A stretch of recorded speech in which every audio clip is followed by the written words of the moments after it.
Good morning everyone and welcome back to Morning Markets here at True Potential. It's Wednesday the 10th of April. Given we're early in the quarter, it's a chance to look ahead to corporate earnings updates which begin from next week. And we're going to update you on how we think this reflects growing optimism about global growth.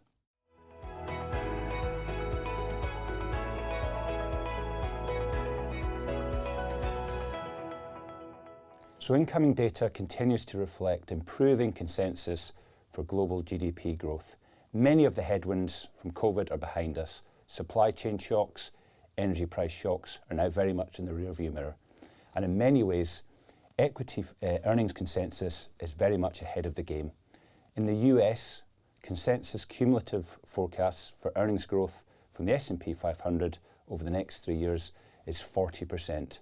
Remarkable optimism.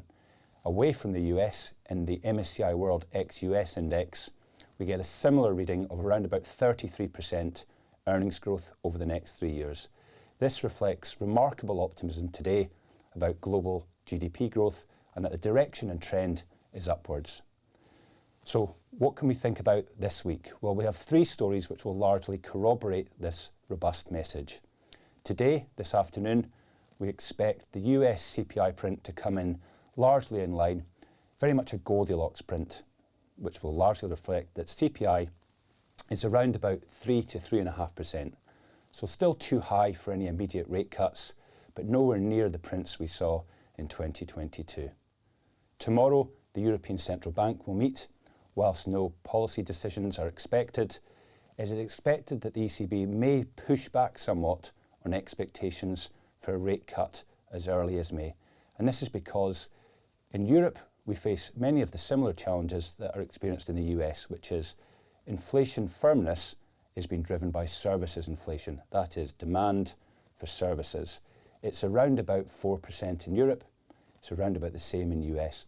And this is probably too high for central banks to consider cutting interest rates. So it's largely going to be a positive message from the European Central Bank that with unemployment so low, services inflation largely reflects consumer strength. And then finally, on Friday, we get the latest GDP print from the UK, which is likely to confirm that the UK continues to incrementally escape from a very modest recession. GDP is likely to be positive, and it's reflecting more consumer demand, which came through yesterday, for instance, in the British Retail Consortium numbers for retail sales. So it's likely that there is a positive cumulative message coming from the US, Europe, and the UK for this month, which is consumer demand is turning upwards, and this is largely reflected in expectations for global growth. So please join us tomorrow where my colleague Paul Durrans will update you on the latest number for US inflation, which comes out this afternoon. Thank you very much.